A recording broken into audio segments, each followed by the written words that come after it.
morning, my dear brothers and sisters. In the many experiences of Bible characters with the Lord, more than that privilege of at least seeing the Lord in their encounters, they have all inspired us that we can speak to God and God can hear us.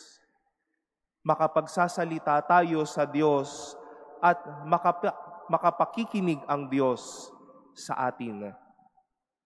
This fact we all heard in our readings today. How Abraham raised his concerns for his sons. How God heard the cry of Ishmael.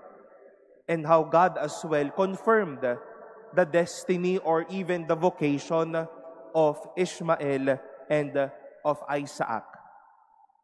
On the one hand, how the possessed expressed their desire to the Lord, and how Jesus replied or acted upon the desire of the demoniacs. Makapagsasalita tayo sa Diyos at makikinig ang Diyos sa atin. And let that be a simple reminder to all of us, beloved brothers and sisters.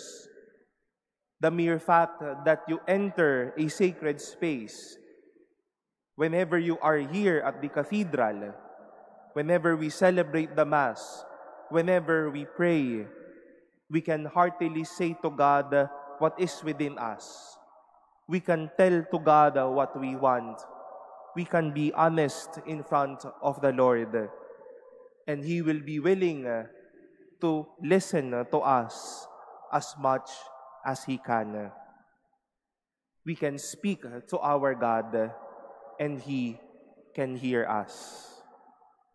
Sometimes words cannot be spoken. Minsan ang mga gusto ng ating puso ay naidadaan sa luha, sa buntong hininga, sa katahimikan natin. But let us not be discouraged that these unspoken things will go in vain.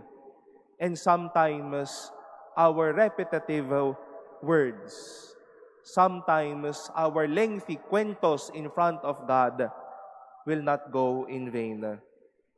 We might bear unspoken desires and even untold longings, but we have a God who listens and a God whom we can express to. More than feeling the Lord, more than celebrating the Lord, rest assured we can speak to Him and He will listen. Hindi uso sa Panginoon ang takpan ang tenga niya, lalo't higit sa kanyang mga minamahal. But because of His goodness, we can speak to Him and He will listen to us.